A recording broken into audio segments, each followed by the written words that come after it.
What separates me is my preparation and my ability to take what I learn from the coaches' meetings and my own meetings and then apply it to the field.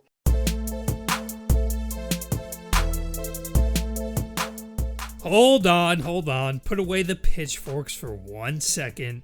I gotta get my disclaimer out of the way, so I'll say that no, Mac Jones will not have the career of Tom Brady. But is he eerily similar to Brady, and can he use those traits to have success in the NFL? Yes, he absolutely can. In this video, I'm gonna defend that statement, but I'm also not just gonna be a one-sided Stephen A. Smith. I'll give you the good, which I personally think there's plenty of when it comes to Mac Jones, but I'll also give you the bad. So weirdly enough, the first thing you'll probably hear about Jones is actually about his teammates. He played behind the best offensive line in college football, he had the best set of receivers in college football, and he probably had the best running back in college football as well. Now here's the weird thing. It didn't feel like anyone was saying anything about Tua's great weapons before last year's draft. And if you don't think Trevor Lawrence was on some extremely talented Clemson teams, then you're mistaken. Same goes for Justin Fields. I just find it weird how this is what the narrative with Jones became. Maybe it's because Devontae Smith won the Heisman, but people seem to forget Jones was also a Heisman finalist himself. And he played most of the season without Jalen Waddle.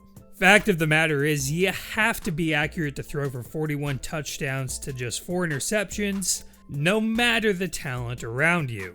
Oh yeah, he also completed over 77% of his passes. With the college career he just put together, it's tough to point out his negative traits. So maybe it's just normal to resort to the thought of having less talent around him. Is it worth mentioning that A.J. McCarron had quite the downfall once he left Alabama? Maybe the greatest thing for Jones is for him to fall in this draft. If he can fall to a team that has a fine O-line along with some playmaking weapons, there's a much greater chance he can replicate his college success. The great thing about dual threat quarterbacks is their ability to do right when things go wrong. Jones obviously isn't much of a dual threat at all, but if he can make his way to a team that has a lot going right already, then he could fill in and make a good team great. Although, to be honest with you, Jones's athleticism is a little bit underrated. I mean, sure, he's nowhere near a Lamar Jackson, but since the national championship, can you guess what he's been working on? He went to work on his improvisation when things don't go right. I think he hears what people are saying. He knows he had the best offensive line at that level of competition. Now he's training for when he doesn't at the next level.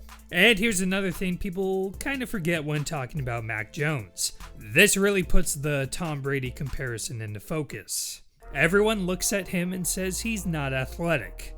But what they fail to mention is his footwork and ability to move within the pocket.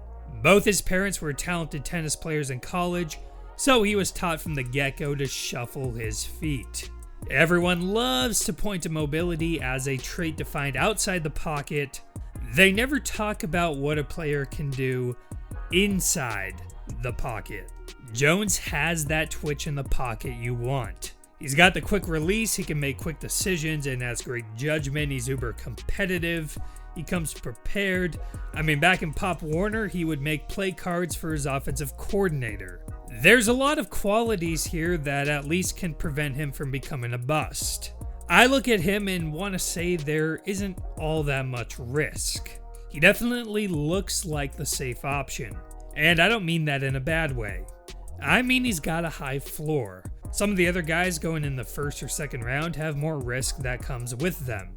If you're staying away from the Tom Brady comparisons, I think a Kirk Cousins comparison is kind of fair. I know NFL fans of teams in the top 15 aren't going to want to hear that because they're always going to have such high hopes for a first round pick. Another comparison you could make is Matt Ryan, a guy that's even won an MVP. Jimmy Garoppolo could be another, or if you're looking for a more recent prospect, why not Joe Burrow? Burrow had top-end talent around him. He's a better scrambler, but these two quarterbacks dominated with their accuracy, and it led them both to a domination of the SEC and a national championship. LSU coach Ed Orgeron even said he could see the Burrow-Jones similarities. We're talking these pocket passers who can make smart decisions and be quite productive without using their legs. So when we talk about Jones's ceiling, well, it would be trying to replicate what he just did at Alabama, as in one of the best players in the country on a championship-winning team. That's why he's a first-round pick.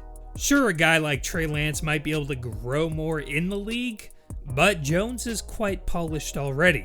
Come draft time, all you'll hear about is these high ceilings for players who are actually quite far away from those ceilings.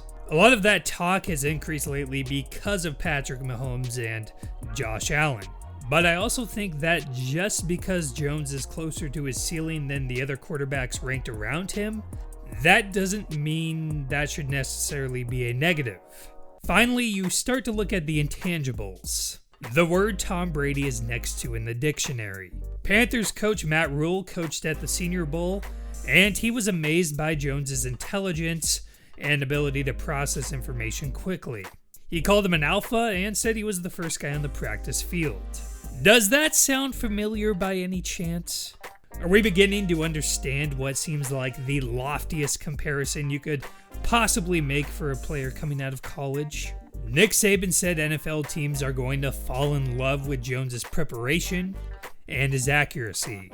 Now, despite that, during his pro day, he did miss some throws here and there, but want to know what he said about those throws? He said he was never going to forget them. These are the type of qualities we see in a Tom Brady. It takes a bit of a psycho to become a great quarterback.